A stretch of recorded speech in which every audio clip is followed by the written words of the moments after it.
Good day everyone. We shall have our NAT review or the National Achievement Test, which is bite-sized. Here we will tackle about functions. For items 1 to 3, study the given situation below. Peter purchased squash seeds from the store. Each package costs 90 pesos. Let P be the number of package and C be the cost. The table below provides information on respective cost for each number of package. Number 1.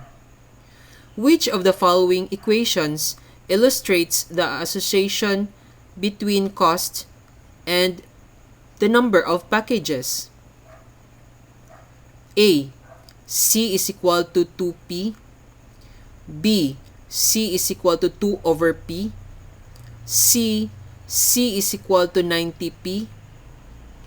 Or letter D. C is equal to 90 over P.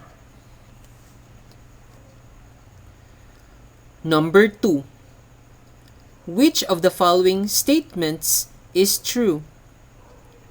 A. The costs has no effect to the number of package. B. The cost increases as the number of package increases. C. The cost increases as the number of package decreases. D. The cost decreases but the number of package stays the same. Number 3. If the number of package is 10, how much would be the total cost? A. 680 pesos.